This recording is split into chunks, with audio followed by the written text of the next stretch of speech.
So, Mr. Speaker, I can confirm today that the Government will establish an independent public inquiry on a statutory basis with full powers under the Inquiries Act of 2005, including the ability to compel the production of all relevant materials and take oral evidence in public under oath.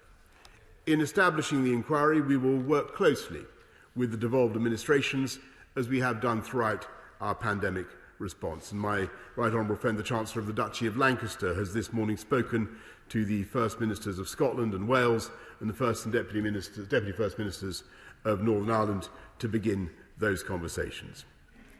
Every part of our United Kingdom has suffered the ravages of this virus, and every part of the state has pulled together to do battle against it.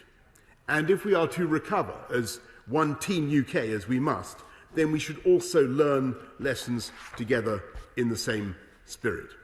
So we will consult the devolved administrations before finalising the scope and detailed arrangements so that this inquiry can consider all key aspects of the UK response. Mr. Speaker, this process will place the state's actions under the microscope, and we should be mindful of the scale of that undertaking and the resources required to do it properly. The exercise of identifying and disclosing all relevant information, the months of preparation and retrospective analysis, and the time that people will have to spend testifying in public, in some cases for days, will place a significant burden on our NHS, on the whole of government, on our scientific advisers, and on many others. We must not inadvertently divert or distract the very people on whom we all depend in the heat of our struggle against this disease. And the end of the lockdown is not the end of the pandemic. The World Health Organization has said that the pandemic has now reached its global peak and will last throughout this year.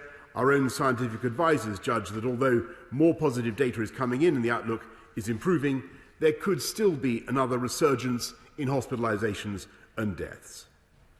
We also face the persistent threat of new variants, and should these prove highly transmissible and elude the protection of our vaccines, they would have the potential to cause even greater suffering than we endured in January.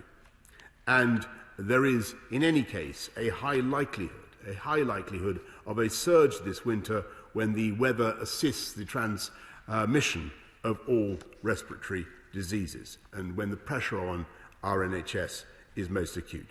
So I expect that the right moment for the inquiry to begin is at the end of this period in the spring of next year, spring 2022. And Mr. Speaker, I know that there will be some in this chamber and many bereaved families who will be anxious for this inquiry to begin sooner. So let me reassure the House that we are fully committed to learning the lessons at every stage of this crisis. And we've already subjected our response to independent scrutiny, including 17 reports by the Independent National Audit Office and 50 parliamentary inquiries already. And we will continue to do so. We will continue to learn lessons as we have done throughout the pandemic. But no public inquiry could take place fast enough to assist in the very difficult judgments which will remain necessary throughout the rest of the year and the remainder of the pandemic. And we must not weigh down the efforts of those engaged in protecting us every day and thereby risk endangering further lives.